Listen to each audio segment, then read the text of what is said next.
Abbraccio tra tutti i giocatori, un minuto di silenzio e palloncini liberati in cielo, il ricordo emozionante di chi, come Tony Zen, mancato 5 anni fa, ha sempre creduto nei valori dello sport e del calcio come guida nella crescita e nella maturazione dei giovanissimi. Fischio d'inizio del torneo nazionale di calcio Memorial Tony Zen e Dino Soranzo. 3 giorni nella splendida cornice del Tesino, dove 16 squadre da tutta Italia, ragazzini d'età compresa tra gli 11 e i 12 anni, hanno dato il meglio di sé, ma soprattutto si sono divertiti. Con un testimonial d'eccezione, l'ex Serie A Simone Tiribocchi. È una festa, è un modo per far giocare i ragazzi, conoscerli, soprattutto per ricordare 2 grandi persone, Tony e Dino, quindi una grande festa organizzata bene, però come hai detto giustamente prima di tutto il divertimento. Un appuntamento voluto con forza dal figlio di Tony, Matteo Zen. Si è cominciato con un abbraccio collettivo. Sì, penso questo sia un gesto bellissimo che abbiamo fatto fare ai bambini, proprio perché l'amicizia legata attraverso questo gesto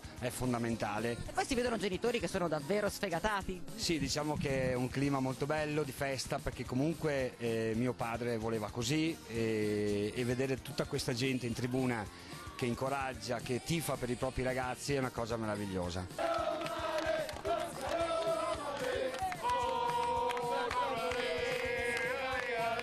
Generazioni cresciute sotto l'ala del compianto ex sindaco di Romano De Zelino, che ha dedicato la vita al calcio e ai ragazzini. L'ho conosciuto bene e per me è stato come un padre, una persona eccezionale da tutti i punti di vista, soprattutto umana. Siamo un gruppo di amici appunto che danno una mano in un'organizzazione, e per questo evento abbiamo anche fatto dei braccialetti a ricordare proprio i valori proprio di amicizia, lealtà e altruismo che professava Tony Zen. Calcio è la vita, è amicizia, è amore e soprattutto la condivisione di queste belle cose qua per cercare di dare allegria un po' a tutti. Parlando di calcio, non può mancare una rappresentanza dell'FC Bassano 1903 con il vice della società Ermanno, Intervip Flinger, che parla della ormai nascitura giovanile giallorossa. Noi stiamo costruendo un settore giovanile di qualità, stiamo facendo il massimo per dare a Bassano un settore giovanile che merita. L'anno prossimo sarete qua?